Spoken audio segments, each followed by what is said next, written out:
¿cuáles son las restricciones de los homosexuales y los bisexuales en la comunidad yoruba?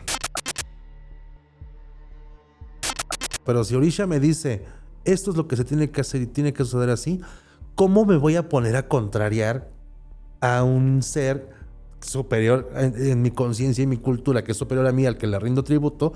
¿Cómo es que yo lo voy a contrariar? Y le entregamos el bastón de mando a Andrés Manuel en el 18, y posteriormente, junto con las comunidades, se construyó la figura del embajador por la paz de las 68 lenguas maternas y los pueblos afromexicanos. Hola amigos, bienvenidos a La Luz del Ocultismo. Yo soy Driel Molmón, soy ocultista y practicante de brujería tradicional. El día de hoy vamos a tomar la carta de la estrella para acercarnos a este nuevo paradigma del cual vamos a platicar. Me gusta la estrella porque no solo representa Acuario y también la esperanza, sino representa la resistencia de cada una de las cosas que hemos hecho como humanos. Hemos ido recorriendo diversas formas de aprendizaje, religiosidad, espiritualidad, misticismo.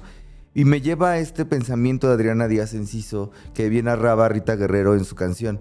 Decía, buscando la luz del otro lado de la tierra, del otro lado de la muerte, donde están los olvidados, y hacía precisamente este discurso, ella que fue tan cercana al movimiento zapatista visibilizado en el rock mexicano, y me gusta mucho usarlo porque aparte de hablar del ocultismo desde un lugar, como usted ya lo ve, que si el amarre, que si el hechizo, que si todo lo que está ahí, en lo que nosotros llamamos los verdaderos ocultistas, la miscelánea del nuevo negocio, bueno, desde ese pensamiento, de un pensamiento real, de un pensamiento humanista, me gustaría que este sea de mis programas y mis episodios favoritos porque tengo una persona que quiero mucho, que respeto, que admiro, que tuvo la confianza de depositar en algún momento en mí una voz y un camino de trabajo espiritual, de evitar la exotificación de ciertos rituales y de cómo nos mira justo ese ojo exótico en nuestra cultura actual, nos mira como cosificándonos de una manera inclusive gentrificadora, ¿no? Y está aquí con ustedes Carlos Flores Guillén. Bienvenido, ¿cómo estás? Muchas gracias, Driel. Muy bien y agradecido por la invitación. Cuéntanos, ¿quién es Carlos Flores Guillén? ¿De dónde viene tu familia? ¿Por qué practicas una tradición espiritual que se llama Yoruba? ¿O es nigeriana? ¿O eres...? Lo voy a decir por broma porque somos muy amigos, pero una vez estábamos juntos en el Senado de la República y a alguien se le ocurrió decir que este señor era el matapollos. Y yo dije, no puede ser. Pero bueno, hay esa gente allá afuera, ¿eh? ¿Por qué sigue este estigma? O sea, ¿por qué seguimos hablando de la santería, de la palería, ahora la sancochería? Porque ¿cómo llegamos a esa cosa tan pueril, tan peyorativa, que me parece que inclusive tiene una agenda a propósito? Bueno, yo soy practicante de una cultura llamada Ixes-el-Agba desde 1988. Órale. Soy el primer practicante en el país de esta cultura, cuando éramos muy pocos afropracticantes en el país. Y bueno, a lo largo de mi vida me he encargado de profesarla, actuar conforme a la tradición, difundir a nivel más cultural más que de religioso, difundir la lucha de la visibilidad. Y pues esto que comentas en torno a cómo se ha cosificado las culturas, y efectivamente hay un tema de gentrificación en torno a la espiritualidad. Mucho nos podemos quejar de las culturas como el catolicismo, que tienen templos llenos de oro y lo que gustes, pero... Se abolió contra los teocalis y nuestras tradiciones originarias, pero la tercera raza raíz, Carlos, es la negra, y es una tradición mexicana. Y esto obviamente sí es una tradición mexicana, y además gran parte de lo que mencionas de santería, palería, no nace en Cuba con la migración forzada, ahí toma otra forma. Nace en México, nace en Yanga, Veracruz, antes conocido como San Lorenzo de los Negros, a partir del primer palenque, el primer pueblo libre, hecho por la lucha de Gaspar Yanga y los africanos que habían escapado con él, haciendo un movimiento cimarrón que construye en México el primer pueblo libre. Oye, pero bueno, seguramente muchas personas que nos están viendo allá te van a funar y otras seguramente nos van a hacer preguntas como esta. Entonces esto que yo veo en el mercado de Sonora, esto que yo veo en estos podcasts donde hay un hombre que trae un chorro de collares, que tiene una prenda, que te avienta el muerto, que así mismos dicen, bueno, es interesante porque les gusta esta parte de, como decimos, el fenómeno de lo que ocurre con el esoterismo africano, por llamarlo de alguna manera, porque ahorita vamos a ver por qué no es una religiosidad. Y de pronto, cuando se les cataloga de brujos o se dice que son unos hechiceros, ahí ya no son hechiceros. O sea, ya son obras que le pide el santo, que le pide el muerto. O sea, entonces, si tú me estás diciendo que la santería no nace en Cuba, no pertenece casi básicamente a esta línea espiritual que tú sigues, ¿por qué seguimos entendiendo que la santería es práctica yoruba? ¿Por qué se piensa eso? A ver, es una práctica yoruba porque efectivamente la cultura predominante dentro de toda la mezcla de culturas africanas que vienen con los esclavos, pues la predominante y la que venía con más estructura era la cultura yoruba, de diversas regiones de Nigeria, Chad, Níger, Benin y parte de Camerún. La migración forzada, pensemos en que básicamente los esclavistas capturaban personas bajo engaños, porque además el tema de te llevo un par de años a trabajar conmigo y te regreso y le pago a tu familia, era un hábito común en África. Pero esto fue evolucionando hasta el tema de que ya eran capturas, como si capturaran animales salvajes. Y traerlos, ya perdías el origen, no importa de dónde venías, tu nombre, tu familia, solamente eras una persona, no eras un objeto que tenía un peso, que tenía los dientes completos, que aguantaba largas jornadas, que era bueno para la cocina, para lactar, que era bueno para la carga, para el campo, y eso era tu valor como individuo africano. Cuando viene el cimarronaje hay que entender lo que es cuando los esclavos escapan, se les llama cimarrones. Ok. Ya no es que saliera un congolense, un senegalés, porque ni siquiera el esclavista o el amo no tenía ni idea ni siquiera de dónde venían. Los metían en el mismo barco y no sabían qué era. Ajá, ¿no? Entonces, no hablaban el mismo idioma, ¿no? Entonces, en México nace esta primera lengua lucumí, que es la lengua de los sedientos. Lucumí viene de akumi, que es eso, tengo sed. En San Lorenzo de los Negros se construye un espacio donde los cimarrones ya podían estar seguros. De ahí viene la palabra palenque, de que se ponían palos a modo de hacer una muralla. Y tenían ya un territorio personal donde sus usos y costumbres, los bailes, las técnicas de guerra para poder pelearse con el virreinato, para poder sobrevivir al virreinato. Obviamente esto implicó la religiosidad. Toda esa mezcla empieza en México, no empezó en otros lugares. ¿Por qué? Porque para poder tener un palenque había sido un tema complicadísimo, que no era el primer intento el de Yanga, pero es el primero que consigue tener un palenque lo suficientemente sólido para convertirse en resistencia del virreinato y poder construir ya toda una sociedad basada en africanidad.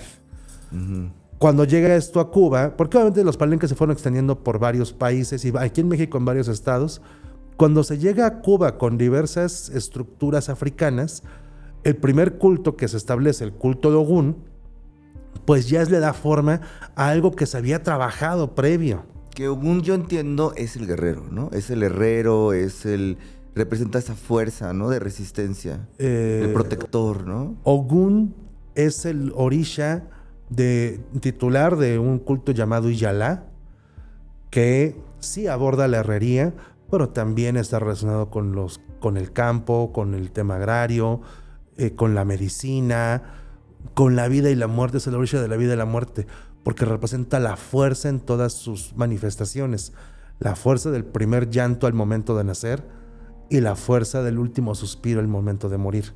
Ahora, te voy a preguntar, te lo pregunto, siempre le digo a mis invitados que si en algún momento tengo una pregunta hostil o incómoda, siéntate libre de no contestarla. También un poco esta idea de que estés detrás de este sol del cual nos encontramos, del sol oculto, ¿no? Es revelar estas cosas que nos importan. Una, porque tiene la función de ser educativo y de que las personas que nos estén escuchando se den cuenta y abran los ojos de quién está guiando tu camino, ¿no? Y la otra parte es respetar, reintegrar, reinterpretar las tradiciones espirituales para que no se cosifiquen. ¿En qué momento esta fuerza tan bella del alma, de la fuerza de la fertilidad, de la tierra, de la construcción, este paradigma filosófico, inclusive yo lo pensaría como una fuerza vital, se convierte en, te voy a dar un caldero con unas herramientas, le vas a echar ahí 2 pollos, como decía ese que nos hablaba horrible, y después de hacer todo este trabajo, esto es lo que te va a proteger. O te voy a hacer tu mano de orula y entonces van a ser 50,000 pesos y bien te va. ¿Cómo llegamos a esa... ¿Cómo llegamos a ese lugar, de veras? ¿Cómo? Porque yo, por ejemplo, que soy practicante de brujería, que ahorita hablamos de eso, lo vivo, ¿no? Yo siempre les digo, ahorita hay cafeterías temáticas de todo tipo y de mi tradición hay cosas fuera de lugar en muchos aspectos. Sin embargo, yo todavía me considero una tradición mezclada, una tradición inclusive, claro, moderna, pero en la tradición yoruba, en este aspecto espiritual, porque aparte yo recuerdo, corrígeme si no es cierto, la diferencia entre otras tradiciones espirituales, porque hay muchas tradiciones en África, esta es la occidental, por decirlo de alguna manera, porque la hemos conocido más, pero los yorubas se caracterizaron por ser los místicos. Por ser filósofos. Ser filósofos. Eran filósofos, o sea, ya existía el imperio yoruba, tenía un sistema cosmogónico que lo regía todo en la libertad y la autonomía. Se tiene un rey, pero si este rey no funciona, lo bajas y pones otro, ya sea de su familia o del pueblo. Entonces, el tema cosmogónico en torno a Iwapele, el buen carácter, Iwatawa, la conexión con la naturaleza, Iwarere, un carácter honesto, implica el que cuando una persona actúa sola para sí misma, no es una persona que está dentro de la comunidad. Claro, es egoísta. Existe para la cultura el tema de hay lo que está bien, lo que no está bien y lo que está mal. O sea, esto pensémoslo en África. En América ya es otra cosa. Claro, claro. Lo que está bien te beneficia a ti, me beneficia a mí, nos beneficia a todos. Lo que no está bien te beneficia a ti, tal vez me beneficia a mí y posiblemente a algunos cuantos. Lo que está mal solo te beneficia a ti y nos perjudica a todos y te acabará perjudicando a ti. Y en un tema cosmogónico pensemos en que incluso existe un juego que se utiliza para los niños, para que aprendan a contar y para que empiecen a tener como esa comprensión del otro, enfocado a la otredad. El juego se llama Ayolopon, es una especie de ajedrez africano. Es un tablero con 6 filas, 6 huecos en cada fila, es una fila para cada uno, y la idea es que vas recolectando semillas, es un juego agrícola, vas recolectando semillas. En un juego en Occidente regularmente tienes que dejar al otro vacío, que ya no pueda jugar y ganaste. Bueno, pero usaste el tema del ajedrez y el ajedrez tiene que ver con la estrategia de cómo chantajear al otro. Y aquí no, aquí el juego lo que implica es, mientras yo mejor administre mis parcelas, más voy a colectar. Si tú las maladministras, vas a colectar menos. Ok, como reciprocidad. Yo lo único que tengo que hacer es que lleguemos al punto en el que tengamos 4 semillas y tú al menos tengas una para seguir moviéndote. Ok. Si tú tienes una y ya solo yo tengo 3, ya ganamos, ya gané. Entonces hemos tenido un juego donde la estrategia implicó en quién tomó mejores decisiones en torno a su tierra. Pero si yo te dejo a ti sin semillas, yo pierdo. Porque pensé solamente en la victoria, no pensé en darte la oportunidad de que tú en algún momento puedas hacer un movimiento extra, en que puedas volver a sembrar sobre la parcela. Si tu parcela se seca, yo la tengo que cuidar, debido a que cuando se seque, la próxima es la mía. Entonces, ya desde esta vista de la otredad, existe todo un sistema cultural, político, económico, etcétera, en el pueblo yoruba, en la parte más tradicional.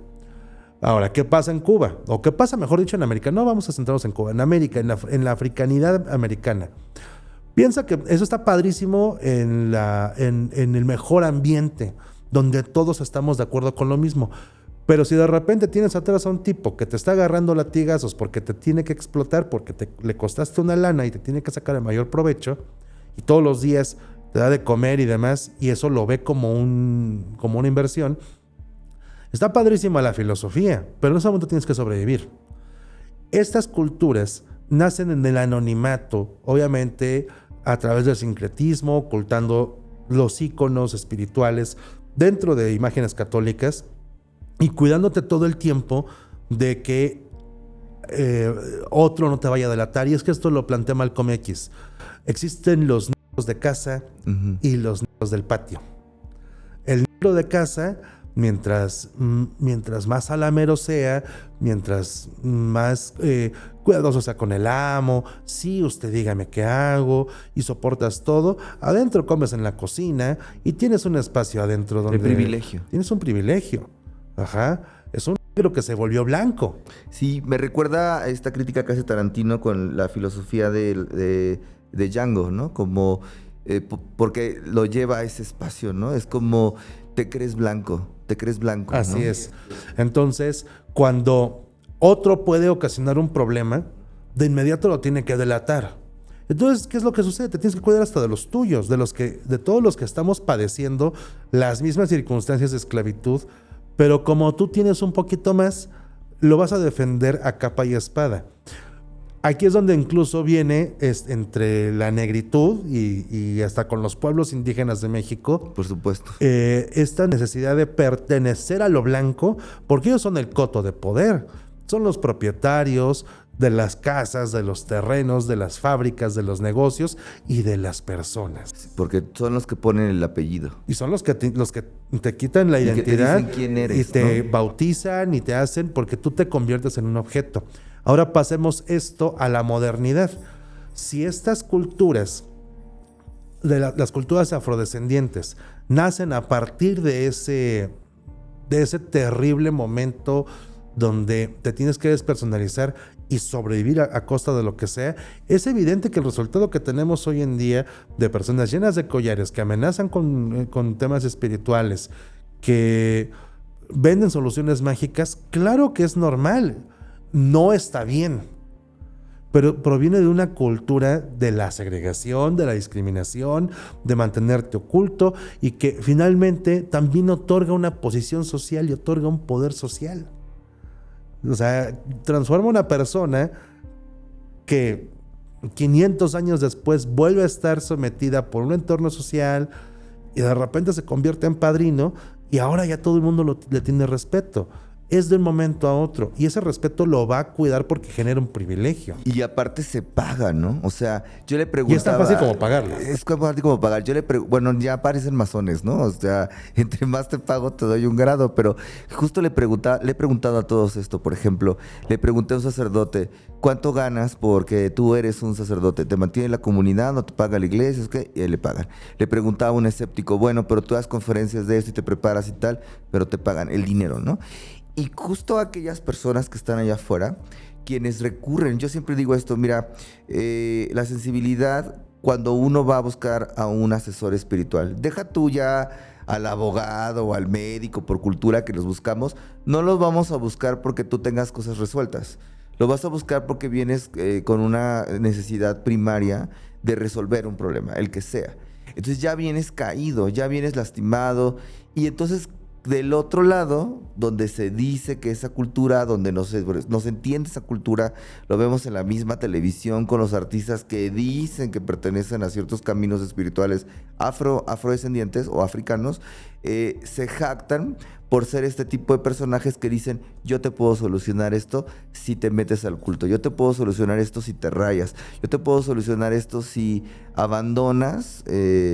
¿cómo se puede decir? Esta idea, ¿no? Del mundo, como lo conoces, y nos entregas de alguna manera no solo tu dinero, sino tu voluntad.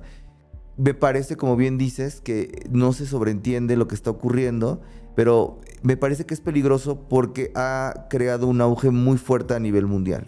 Y entonces, ¿dónde está esta otra parte? Por ejemplo, mi siguiente pregunta también sería, si yo quiero ser un practicante genuinamente, porque pues África es la madre de todos y yo quiero conectar con mis raíces. Yo a lo mejor no lo sé, tengo un ancestro espiritual que ahorita hablamos de los ancestros porque estoy seguro que en tu práctica los ancestros son importantes como en la mía, pero literalmente en mi regionalidad, en mi sangre, en mi potencialidad, algo dentro de mí espiritualmente dice, quiero buscar este camino, quiero buscar esta filosofía, quiero buscar esta misticidad, como lo haces tú en universidades, porque no solamente te invité porque pues, seas mi amigo y te quiero mucho y porque sé que eres un hombre brillante, sino porque sé que has agarrado esta bandera, has estado en universidades, has estado en el Senado, has estado frente a otros diciendo, esto es lo que somos, mostrándolo abiertamente, sin necesidad de pollos ni collares, o sea, esto es nuestra cultura y...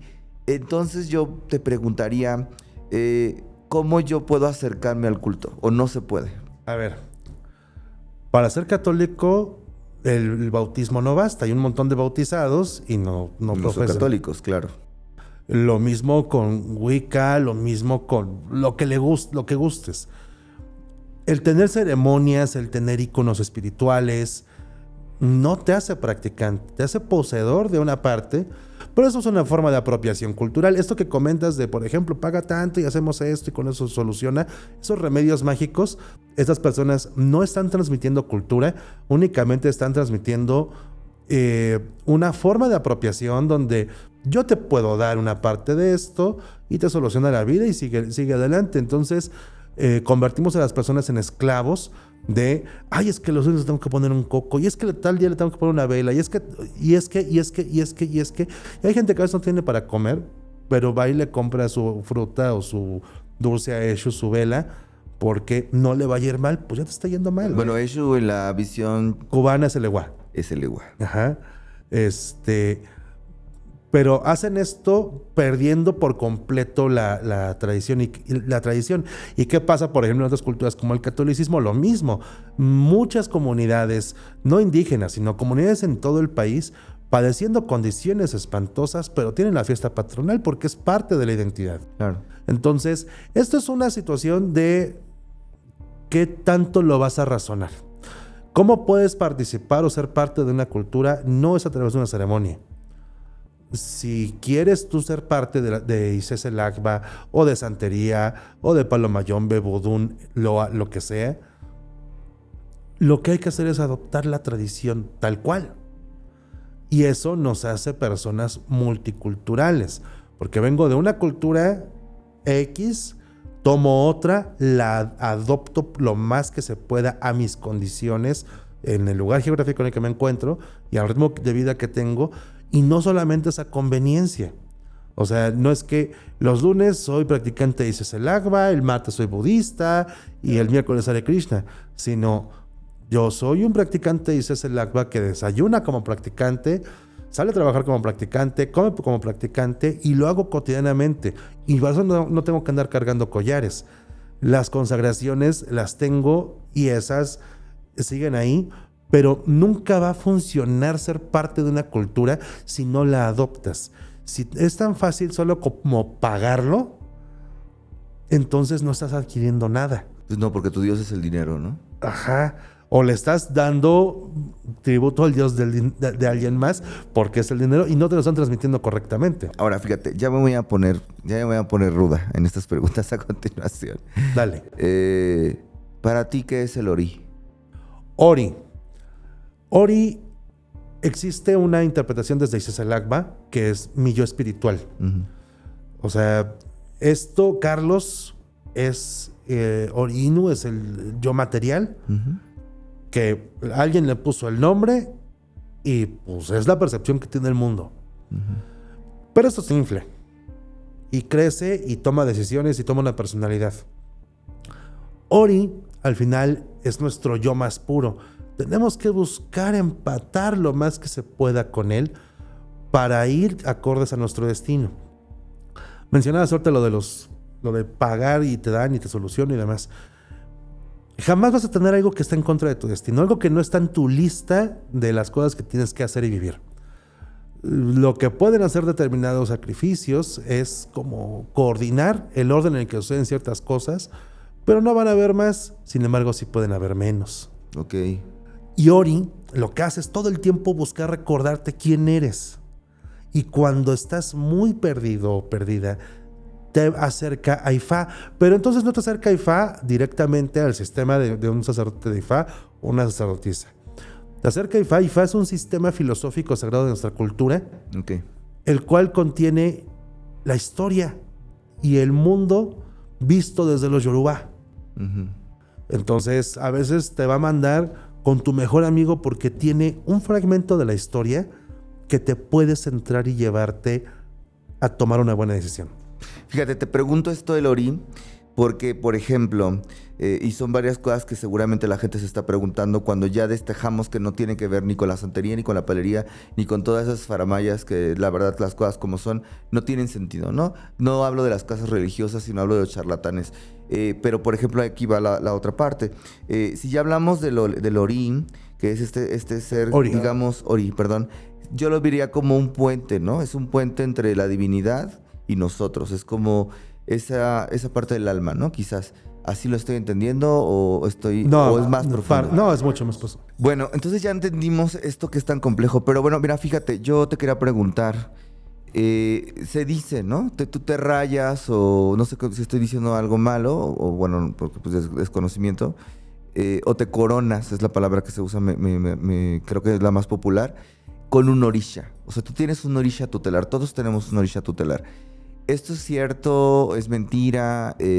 Yo nací sin orisha, entonces no tengo orisha. O sea, ¿cómo funciona? A ver, sí es, pero es mucho más complejo. Uh-huh. En África, tú no vas y buscas, ay, a ver de quién soy. Uh-huh. Sino perteneces a una familia que es del culto a Batalá, a Songo, a Oya, y es en ese orisha. En América, obviamente, como se fue construyendo de una forma diferente la cultura, pues los sacerdotes son de varios orishas. O sea, en África tú te consagras en Ogún y solamente tienes Ogún, y tal vez los orisha que son parte de su culto, pero tu principal es Ogún y tú lo que consagras es Ogún. Aquí, pues obviamente cuando recibes tu consagración, el Ewa, Batalá, Shango, Yemayá, Oshun, bla, bla, bla, bla, tienen una línea de cuáles son los que te van a entregar. Esto se hace por supervivencia de la cultura. O sea, que todos difundamos al orisha y lo hagamos sobrevivir. Es como es tu tutelar, pero al mismo tiempo la reciprocidad del tutelar podría ser que tú difundas lo que su virtud, ¿podría ser así? No, lo que difundes es mantener al orisha vivo en América. O sea, piensa que el primer culto que sucede en Cuba es Ogún, y ya después, conforme se fueron teniendo otros orishas para tener más practicantes, pues ahora también vamos a agregar este orisha. Y se construyó una estructura. Sí, te lo pregunto porque, por ejemplo, dicen, la Virgen de la Caridad del Cobre es la madre de Cuba, Yemayá es la madre de Brasil, y entonces nace el candomblé. O en México, o sea, ¿existe eso en México? ¿Hay un orisha regente para México? Pues mira, en realidad no existe todavía, no existe como tal dentro de esa estructura fundacional, no existe un orisha como tal, pero la presencia de la Candelaria y la mezcla cultural, por ejemplo, en Tlacotalpan, Veracruz, el sacrificio al toro, el Día de la Candelaria, que es totalmente ritual y con técnicas muy africanas. Entonces ahí son pequeños guiños. Pensemos que finalmente aquí empieza, pero termina de evolucionar y construirse en el Caribe. Oye, fíjate, te voy a preguntar otra cosa, de esas que son las de fuego, ¿no? Yo sigo un TikToker, bueno, que me gusta y me parece que es joven, él es de Venezuela, a ver si un día está en México, lo invitaré a preguntarle ciertas cosas. Pero él ha escuchado esta reestructuración justo de, por ejemplo, en la tradición del mayombe que él sigue, ¿no? Y yo le pregunté, ¿es cierto que un homosexual puede entrar a tu tradición espiritual y puedes convertirse en un sacerdote o estas cosas como un yuyaya, una tata? Y él me dijo, no, está completamente prohibido dentro de nuestras tradiciones eso. Y sé que suena muy agresivo, pero me hizo reflexionar lo siguiente, porque evidentemente yo pertenezco a la comunidad. Me pienso en lo siguiente, o sea, es como cuando le pregunté al sacerdote, ¿no? O sea, al católico, si él que va a bautizar va a casar a dos hombres o a dos mujeres, y me dijo, obviamente no. Yo te pregunto esto ahora, que es una duda. ¿Cuáles son las restricciones de los sexuales y los sexuales en la comunidad yoruba? Bueno, Dentro de Isés el Agba, ¿ok? Sí, claro, tu práctica. Además, cada templo tiene sus formas según su linaje. En el caso de nosotros no tenemos ningún problema cuando Orisha lo acepta. A ver, es que yo puedo decir misa, pero si Orisha me dice, esto es lo que se tiene que hacer y tiene que suceder así, ¿cómo me voy a poner a contrariar a un ser superior en mi conciencia y mi cultura, que es superior a mí, al que le rindo tributo? ¿Cómo es que yo lo voy a contrariar? O sea, ¿existe todo un dogma? Claro que existe un dogma. Dentro de Isés el Agba no está mal visto, pero también porque socialmente la homosexualidad no es tan vista en Nigeria, por ejemplo, y no está tan vista dentro de las comunidades indígenas que lo profesan. Okay. Entonces, digamos que existe ese hueco. Sí existe todo un concepto visto de que, pues es un ori femenino que cayó en el cuerpo masculino, etcétera.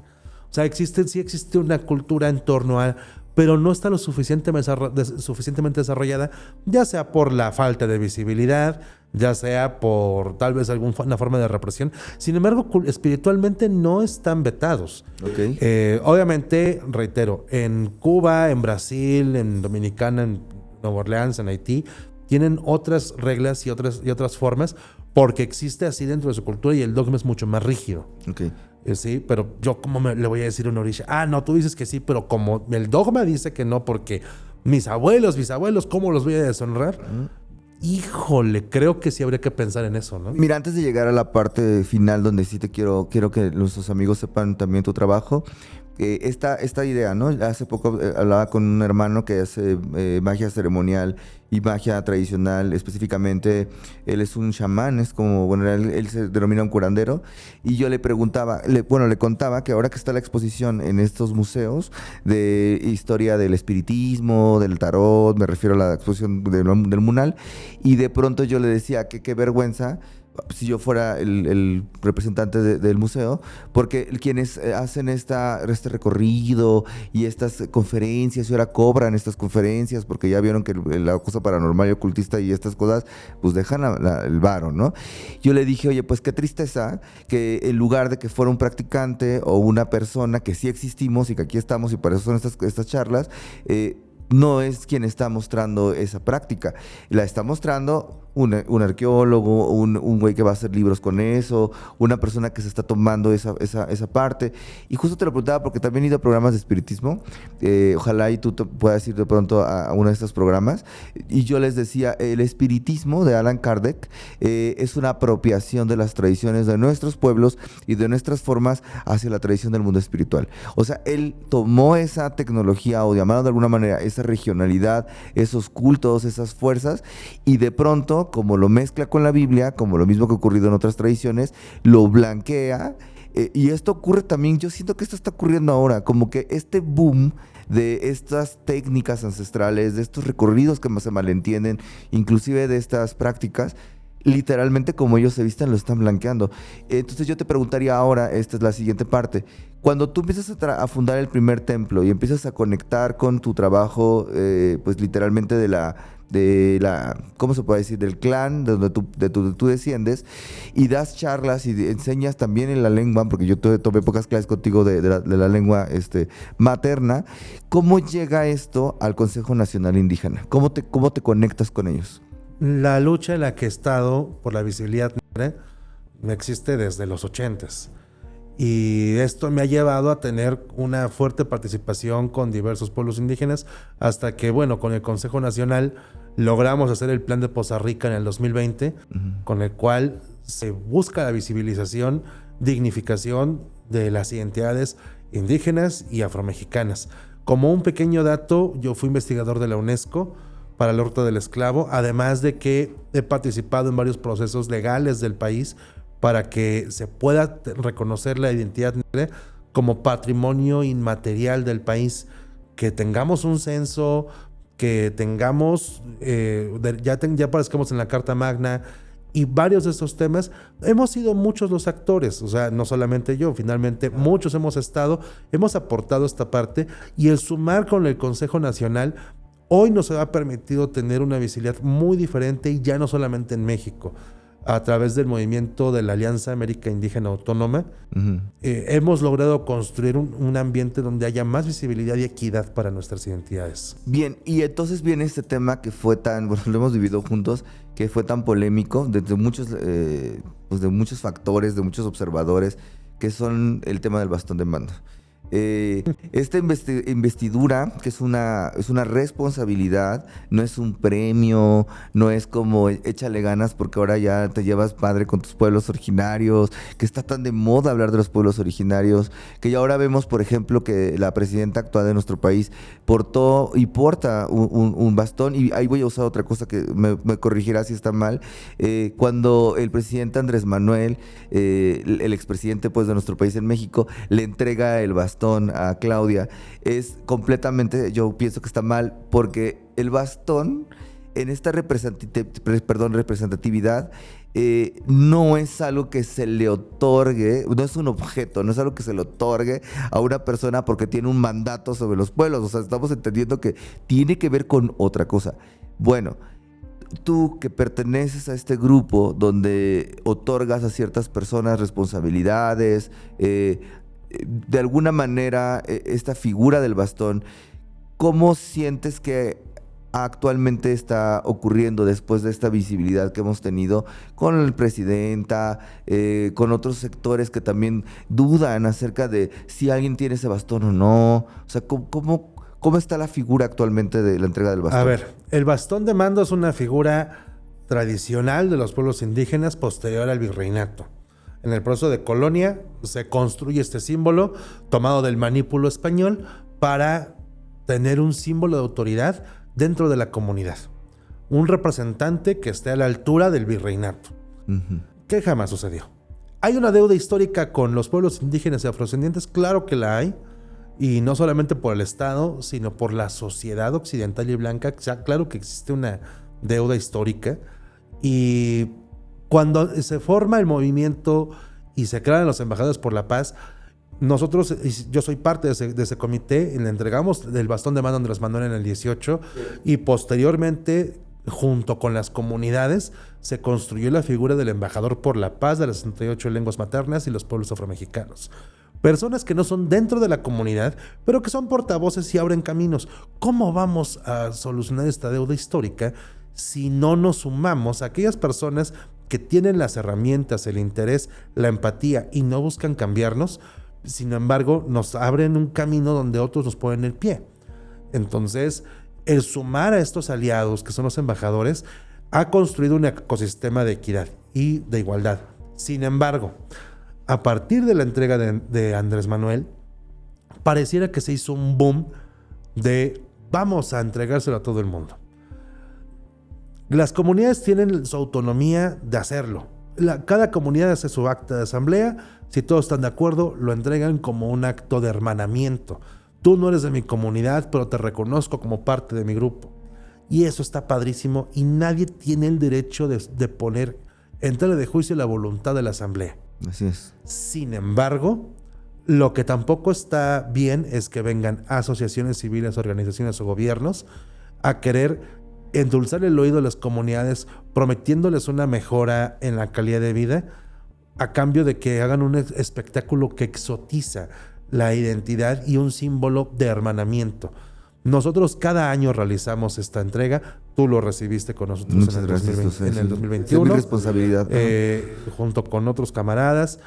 Y cada uno de ustedes ha construido un ambiente de equidad para las comunidades. Tengo esta oportunidad, vamos a abrirla para ellos. Y obviamente la comunidad te respalda porque existe una acta de asamblea, porque además de nuestro movimiento somos 10 millones de integrantes. Uh-huh. O sea, no es que yo la saque de mi colonia. Claro, obvio. ¿Sí? Y la voy a mandar a hacer aquí en la Obrera. No la vas a imprimir ahí de volada, ¿no? Sino que existe todo un movimiento nacional que respalda el que estés. Y hubieron otras personas que dijeron, no, el perfil no me convence. Y también está padre decirle, ¿sabes qué? No te lo puedo entregar. Y no es un reconocimiento, sino es el saber que estoy adquiriendo a una hermana, a un hermano en el movimiento, y el bastón te recuerda que tienes la voluntad y la esperanza de millones de personas atrás de ti que confían en quién eres y en que tus talentos, poco o mucho, ayuda a construir una sociedad más sólida para las comunidades indígenas y afrodescendientes. Fíjate, yo ahora que estuve, tú lo recuerdas, antes de la pandemia y platicábamos mucho y también se lo dije al padre, ¿no? Que entrevisté en esta ocasión, ya lo verán después en un episodio. La imagen, ¿no? de Francisco caminando en medio de la lluvia, del Vaticano, todos los líderes religiosos callados por la pandemia sin saber qué decir. Y entonces los pueblos originarios, las tradiciones originarias, sí tenían una respuesta a lo que nos estaba pasando, que era la humanización, era regresar al punto de partida donde ya no iba a haber vuelta atrás. Estamos inminentemente ante la guerra, ante otros procesos del neocapitalismo que está siendo destruido, la democracia está ante la de juicio. O sea, usted que nos está viendo allá, no crea que no es importante este momento histórico el que estamos aquí, por eso esta difusión tanto de la lengua. Ahora, esta es una pregunta muy personal para poder cerrar y te agradezco que hayas aceptado mi invitación. Eres una persona importante en mi vida y sobre todo eres importante para las tradiciones que representas y como bien dices para tu clan. ¿Qué sientes que en esta regularidad nueva otra vez a ingresar en este sistema está aportando en este momento el camino espiritual para la sociedad en general y sobre todo para la visibilización de la tradición negra, con todas sus palabras, como ese poema que decía soy negra, negra soy? Víctor Santa Cruz. Exactamente. Tú que desciendes de un linaje no solamente de maestros, de tu mamá, que es una gran sacerdotisa. O sea, ¿cuál es el papel que va a jugar en esta siguiente etapa histórica del país la tradición en México? Es una pregunta que cada año me hago. Ahora, ¿qué vamos a hacer? Cuidar que la parcela del otro no se seque porque la siguiente es la mía. Cuidar al hijo del otro para que no se contagie el mío. Y pensar un poco más en la otredad. Ese es un papel principal que debería existir en todo practicante afrodescendiente. Que cada vez que vemos la desgracia ajena, tenemos que cuidarnos como entre todos, porque si cayó con uno, ninguno está exento. Y poder difundir nuestra identidad hace también al país un ambiente plural donde todo esto que se pregona en torno a que somos un país de muchos colores, muchas lenguas y muchos etcétera, visibilizar que existimos y que no sea como en la pandemia, que en el caso de Estados Unidos la población negra fue la que más recibió el problema del virus. En otros tantos países ni siquiera hubo la atención de acercarse a la población negra. Otros son laboratorios. Y en México se dice es que aquí no hay negros, porque claro, no corresponden a lo que yo considero que es un negro. Claro, porque como es en las películas, ¿no? Café no es negro, ¿no? Exacto, ¿no? O sea, yo soy afrodescendiente, pero no correspondo a lo que la gente cree que es un negro. Pues el mestizaje aquí en México fue una cosa diferente. Entonces, espiritualmente, tomar las decisiones que correspondan a nuestro destino, aceptar nuestros orígenes, abrazarlos, continuar con esa visibilidad y de esa manera pensar en la parcela del otro, no solamente encerrarme en mi casa. Bien, te agradezco mucho haber estado con nosotros. Para mí es muy importante que tú fueras uno de mis invitados para este estreno de esta sección de esta temporada. Escogí la carta de la estrella, como decía al principio de este episodio, y este programa no solamente refleja la luz del ocultismo desde esa parafernalia blanca e institucionalizada, hegemónica, donde cualquier persona puede opinar que si de aquí, que si de allá, que si de las cosas, con la bendición de los dioses de arriba y del centro de nuestra vida, como los rumbos que trazamos siempre. Te agradezco por estar aquí y te quiero decir que necesitamos que más personas se den cuenta que no son blancas, que más personas se den cuenta que no somos un pueblo ignorante y que más personas se den cuenta que la tradición de los dioses, la tradición espiritual que nosotros seguimos, no solo nos representa a nosotros, sino tenemos que empezar a voltear a los pueblos originarios. Y te agradezco con todo el corazón que estés conmigo, para que tienes la carta abierta, esta es tu casa. Muchas gracias. Y bueno, pues nos vemos en otro episodio, querido Carlos. Nos estaremos viendo. Regálanos tus redes, por cierto, antes de irnos. Búsquenme en YouTube como Egbein Molorogun. Ahí encontrarán lo que hacemos. Y no pierdan de vista porque este muchacho es de los que hacen historia. Nos vemos en el siguiente episodio. Muchas gracias.